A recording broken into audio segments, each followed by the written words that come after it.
धनतेरस का संबंध धनवंतरी देवता से है। धनवंतरी स्वास्थ्य और चिकित्सा के देवता हैं। धनतेरस में सोना, चांदी या धातु खरीदने की कोई आध्यात्मिक महत्व नहीं है। आज आप देखेंगे कि ज्योतिषी, आचार्य और गुरुजन इस दिन को लक्ष्मी पूजन से जोड़ चुके हैं ताकि इससे आर्थिक समृद्धि से जोड़ा जा सके। दिवाली एग्जैक्टली किस डेट पे मनाया जाए? दिवाली में लक्ष्मी पूजन किस समय करना सबसे उत्तम होगा? इसके लिए आज मैं आपको एक बहुत ही इंटरेस्टिंग फॉर्मूला बताने वाला हूं। धनतेरस का संबंध धनवंतरी देवता से है, जो देवताओं के वैद्य, आयुर्वेद एवं स्वास्थ्य के देवता माने जाते हैं। धनतेरस वास्तव में धनवंतरी त्रयोदशी का ही शॉर्ट फॉर्म है। इसी दिन समुद्र मंथन से अमृत कलश लिए भगवान धनवंतरी प्रकट हुए थे। धनवंतरी स्वास्थ्य और चिकित्सा के देवता हैं। त्रयोदशी कार्तिक मास के कृष्ण पक्ष की 13th तिथि, शॉर्ट में यही धनवंतरी त्रयोदशी धनतेरस बन गया। धीरे धीरे अर्थ बदल गया। स्वास्थ्य का पर्व धन संग्रह का पर्व बन गया है। इस दिन हमें अपनी घर की सफाई करनी चाहिए, क्योंकि स्वच्छता से ही स्वस्थ जीवन शैली निश्चित होती है। ये दिन शुद्धिकरण और स्वास्थ्य में सुधार करने के लिए संकल्प लेने का दिन है। इसी त्रयोदशी में पूरी रात दक्षिण दिशा में मिट्टी का दीपक जलाकर, जिसे हम यम दीपक कहते हैं, रखते हैं, ताकि यमराज की कृपा से हम पे या हमारे परिवार में किसी पर अकाल मृत्यु ना आए, अकाल मृत्यु से बचा जा सके। अच्छा स्वास्थ्य ही दीर्घ आयु का आधार है। यही इसका असली मंत्र है। सरप्राइजिंगली आज आप देखेंगे कि ज्योतिषी, आचार्य और गुरुजन इस दिन को लक्ष्मी पूजन से जोड़ चुके हैं ताकि इससे आर्थिक समृद्धि से जोड़ा जा सके। उन्होंने एक ही शब्द को दो भागों में बांट दिया है। धन तेरस, धन यानी पैसा, तेरस 13वीं तिथि। ना तो इस दिन कुबेर का जन्म हुआ था और ना ही माता लक्ष्मी का। धनतेरस में सोना, चांदी या धातु खरीदने की कोई आध्यात्मिक महत्व नहीं है। ये सिर्फ लोगों को खरीदारी के लिए प्रेरित करने का एक ट्रिक है। आज लोग स्वास्थ्य की ओर ध्यान देने की बजाय धन दौलत कमाने की दौड़ में लगे रहते हैं और फिर उसी धन को कपड़ों, ज्वेलरी या लग्जरी पर खर्च कर देते हैं।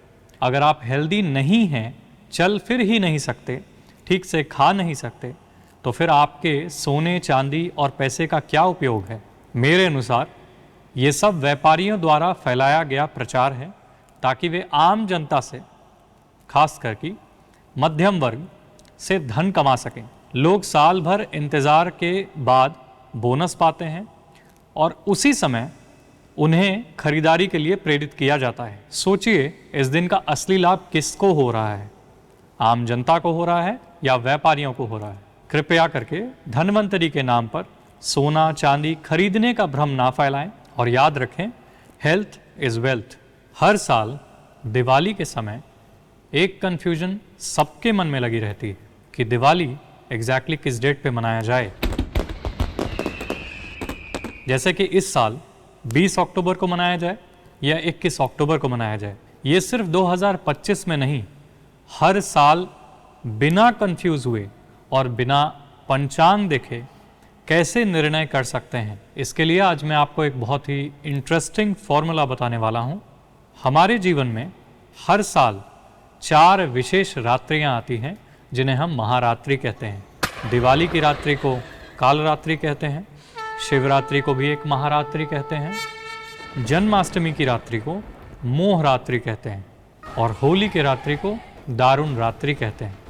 और ये हम सबको पता ही है कि दिवाली की रात अमावस्या की रात होती है, इसलिए कार्तिक अमावस्या की रात को दीपावली मनाई जाती है।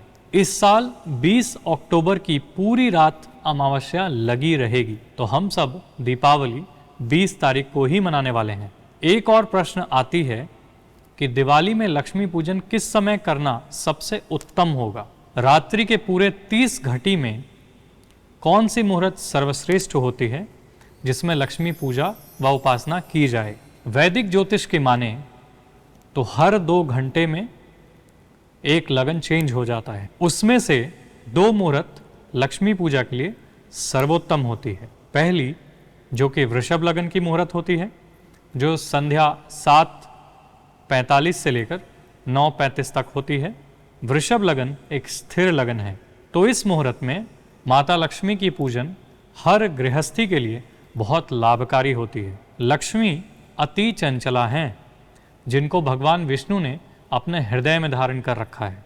उनको अपने जीवन और अपने घर में स्थायी रखने के लिए हर गृहस्थ के लिए ये बहुत ज़रूरी है कि वो शाम के वृषभ लगन में ही लक्ष्मी माता की आराधना व पूजा करें, वही उनके लिए सर्वोत्तम है। दूसरी है सिंह लगन, जो कि मध्य रात्रि के बाद अराउंड 2 बजे से लेकर सुबह की 4 बजे तक की मुहूर्त होती है। सिंह एक और स्थिर राशि है, साथ ही वो एक अग्नि तत्व की सिंह राशि है, जो आपकी आध्यात्मिक साधना मार्ग में आपको स्टेबिलिटी और साथ ही आगे आपकी साधना में विजय बनाने के लिए काफ़ी सहायक हो सकती है। जो लोग माता लक्ष्मी की केवल धन प्राप्ति के लिए नहीं, आध्यात्मिक साधना में ऊर्जा समृद्धि प्राप्त करने के लिए पूजा करते हैं, उनके लिए मध्य रात्रि की ये सिंह लगन सर्वोत्तम मानी गई है। आप सभी को दीपावली की हार्दिक शुभकामनाएं। नमस्ते।